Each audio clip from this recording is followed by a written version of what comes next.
Auzubillahiminash-shaytanir-rajim. Bismillahir-rahmanir-rahim. Dear students of 11th class, Assalamu alaikum wa rahmatullahi wa barakatuhu. Dear students, you know we are discussing the kingdom protista, and in the kingdom protista we have discussed the dinoflagellates, their general characters and their structure. Now, today we will move towards the one more group found in this kingdom protista, that is the Euglenophyta. After that, we will discuss another these organisms, those are called the diatoms. Now, today's topic is general characters of Euglenophyta. Euglenophyta. The main or the common flagellate organism in these euglenophytes is the Euglena viridis. These euglenoids are unicellular, flagellate and mostly motile, commonly found in freshwater habitats.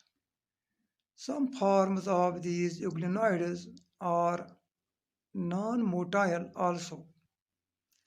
So you should remember here that these euglenoids are unicellular, that is, they are made up of only one cell, and are flagellate, that means they have the flagella for their locomotion, and mostly these are motile and are commonly found in freshwater habitats. The most common euglenoid flagellate is Euglena viridis. Second general character of these euglenoids or euglenophyta is that these lack a definite cell wall. That means the cell wall of the cell is absent in these euglenoids. Instead of this cell wall, cells are covered with a thin membrane which is called pellicle or periplast.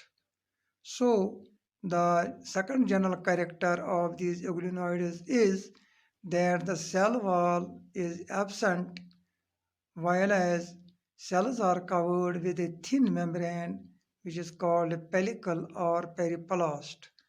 Third general character of these euglenoids is the number of flagella in each euglenoid cell may be 1 or 2. That means flagella in these euglenoids may be 1 or they may be 2. Out of these two flagella, one is long and other is short. If two flagella are found in these euglenoids, one flagella may be long while as the other can be short. Fourth general character is cells at the anterior end possess a mouth which is called cytostome. C-Y-T-O-S-T-O-M-E, cytostome. Cells at the anterior end possess a mouth, cytostome, which leads into flask-shaped cavity, gullet, or cytopharynx, which opens into a large basal reservoir.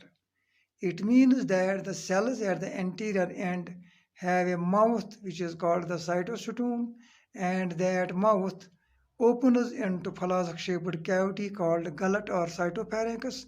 That cytopharynx or gullet opens into large basal reservoir.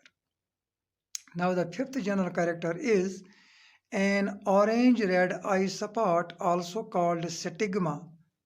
An orange-red eye support, also called stigma, is located at the base of flagellum. So while the flagellum originates, there is found an orange-red eye support called stigma attached to the membrane of reservoir, and that is attached to the membrane of reservoir at the level of periphalangeal body. This eye support and paraphalangeal body acts as photoreceptors. Both these eye support and paraphalangeal body They act as photoreceptors and direct the organism towards the optimum light. So this was the fifth general character of these euglenoids. The sixth general character of these euglenoids is each cell possesses a single large nucleus. Each cell of euglenoids contain a single large nucleus and a large contractile vacuole which serves the function of osmoregulation. So you should remember here that the cell of the euglenoids possesses a single large nucleus and a large contractile vacuole, and that contractile vacuole serves the function of osmoregulation. The seventh general character is the mode of nutrition.